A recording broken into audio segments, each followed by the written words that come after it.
Hi, it's Megan here with Megabucksavingz. If you're new here, welcome and hope you like my content and consider subscribing to my channel. Welcome back for any current subscribers. Never in my life have I ever been able to do something amazing like this and give myself a functional, up-to-date kitchen. I am going to share with you what I did to help keep this budget under $6,000. The first thing that I did, in all honesty, was figuring out a budget and how much it would cost for me to redo a kitchen. Now, my first intention was to just paint the cabinets, take out the wall here that I'm working on, and then the wall that was already out here that you see the beam still kind of in front of me. But the way that where I wanted to put my stove and where I wanted to put my refrigerator, it just wasn't going to work out because these cabinets were not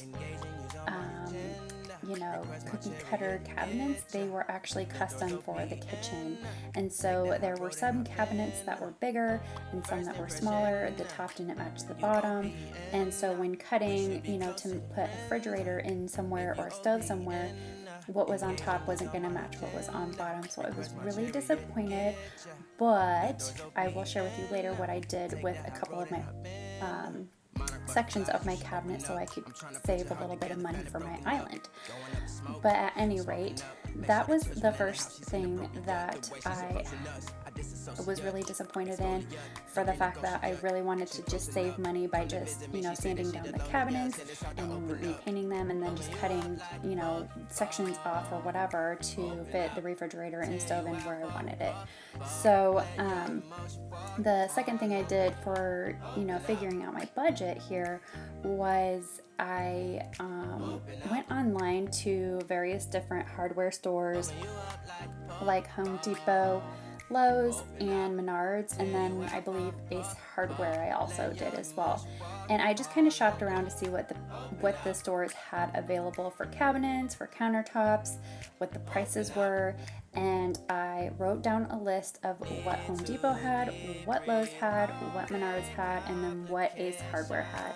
I quickly decided that Lowe's and Menards were going to be my better bet, or better bang for the buck, because of the pricing and their 11% discounts that they are now doing. I also wanted to work with somebody to figure out how much it was actually going to cost me to renovate my kitchen, and what I could do with my kitchen now that I had to do everything from scratch. So I actually went up to Lowe's and Menards and got two different total cabinet countertop costs by working with their design team, and it was totally free for them to do it and cost me absolutely nothing to have them design something for me. So if you have a Lowe's or a Menards, I would definitely consider going to their design team and seeing what they can do to get you the best bang for your buck for cabinets and countertops, and what you might need to consider for your kitchen. But if I could have saved my cabinets, I definitely would have, because at that point I would have just had to get some paint and a new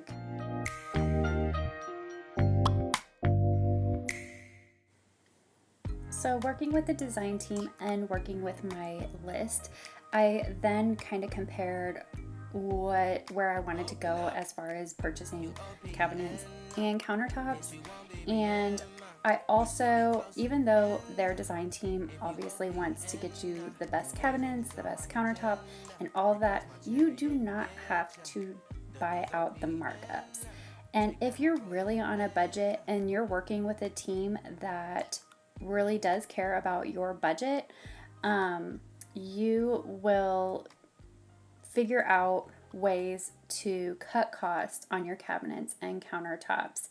So for me, I was able to buy cabinets here that were unfinished, and I actually have a restore for paint and things like that. So people that no longer want their paints or other chemical supplies, that you can get this get things like that at the restore for absolutely free and no cost. So that's a way to save money on paint and other kind of supplies that you might need for staining and things like that. So the next thing is making a list of what needs to happen in your kitchen. So, taking out the cabinets, taking out the drywall, taking out the studs, things like that. That step-by-step process of what you're actually going to need to do to get the job done. Now, I was able to work with a contractor that allowed me to do that, like what I can do and what he can do, and where I could save money there. So if you're planning to do a kitchen or any renovation, make sure you shop around for your contractor too, to see what they allow you to do to save money, and if they will allow that. Some contractors will not let you do any demo or any assistance, and they don't allow that saving cost for you as the customer. They'll figure out other ways, to cut that cost. Now, the other thing was what I could save. So I didn't have the money or the budget to retile my whole floor or rework out the flooring. So I was able to shop around there as well for flooring. So consider what you don't have to completely demo right off the bat and how you can make do with what you have. I didn't really care that my tiles were going to be not necessarily matching 100%, but I was able to find stuff there, so I was able to save some money and not have to completely redo my flooring, which was great.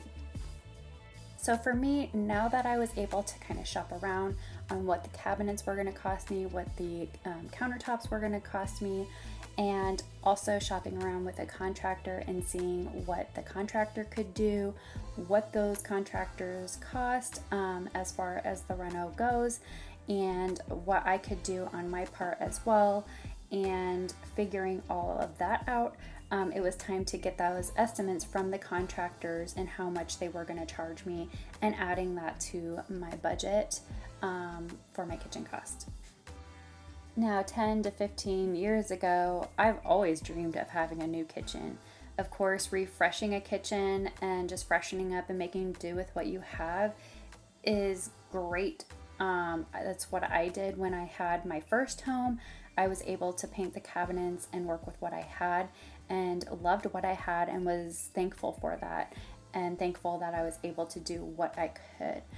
But being able to actually meet the goal of having a brand new kitchen, it feels so great. So my suggestion is, from the get-go, if you're going to be setting a goal for yourself to refresh a kitchen or to have a brand new kitchen or what have you, is to pray for patience and not rush into anything. And also know that when you are doing the job, it's going to take some time. And so figuring out where things are going to go and how you're going to function and make a kitchen functional in your home if you're not going to have a kitchen to work with, and how that will all work. There is lots of things that come up along the way that I didn't consider, that I didn't think about, and but I was able to afford it still, for the things that came up along the way. Luckily, they weren't huge things, but those are things to consider. If you're gutting a kitchen, there might be, things underneath that you didn't know that were there, like, water stains or water issues or piping issues or electrical issues or what have you. So those things can come up. So having a little fluff in your budget to have those repairs and be able to do those repairs in case they come up. So another thing to consider is finding other ways that you can cut costs. So for me, it was buying cabinets that were unfinished. Yeah, they might have been cheaper. Some of them might not have been the best quality. And that's another thing too, is if you're picking up your cabinets or they're being delivered, you inspect them like to the fine-tooth comb to make sure you have the best cabinet and the quality of the cabinet, because some of them have damages or not quite put together quite right. Another thing was backsplash. I wasn't able to really figure out what I wanted to do for backsplash, but I also wasn't sure about my budget and how that would all work out in the end. And I honestly just wanted to do beadboard, which is the cheapest route you can really go other than just painting. But I wasn't sure if I wanted subway tile or beadboard, but I really didn't want myself to go through the extra work and time. I also didn't want the contractor to either, if I really wasn't going to be happy with the end result. So since I was so undecided, that was a way for me to cut costs, fortunately. And I just got a high gloss paint from the Restore, which is called Under the Sink.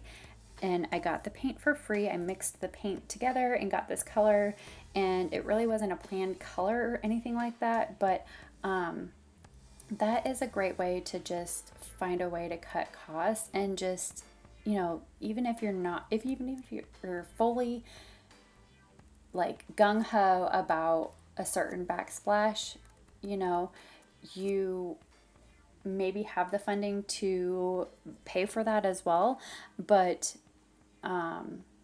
it doesn't have to come right away. It's not a necessity for the kitchen. So anyway, that was something that I'm gonna hold off on. And yeah, so another thing, I can put handles on cabinets myself, so I was able to buy my own hardware and put that on myself. Things that I can do, as well as caulking and you know, painting and fixing holes and things like that. So I was able to find a way to cut costs there, you know, just because my contractor was really busy anyway, so he was pretty thankful of stuff that I was able to just do myself. And just communicating with your contractor of, hey, I want to do this, or I'm willing to do this. If you don't have the time, I can do it myself. If that will, you know, allow me to save money as well, great. Another thing you do want to consider is asking questions. Ask questions to the hardware stores, ask questions to your contractor, ask family or friends questions. Questions come up, and so, I mean, I want to know something, you know, I'm gonna get the answer. I just want to make sure I know what I'm talking about with contractors. I want to make sure I know what I'm talking about with the hardware stores and things like that, so I have a full understanding of what I'm getting myself into, the step-by-step process of the journey and gutting a kitchen and putting new things in and all of that stuff. So it's just so important. There's no specific order you have to do this in. It's just what I did for myself in my home and what worked for me. Of course, there's a specific order you have to demo the kitchen and put in the kitchen, but you know what I'm saying. All right, guys, I did lose some footage, but at the end of the day, here is all the before and after pictures. And I do hope you guys like this video. If you do, please give it a big thumbs up and hope you subscribe. Bye.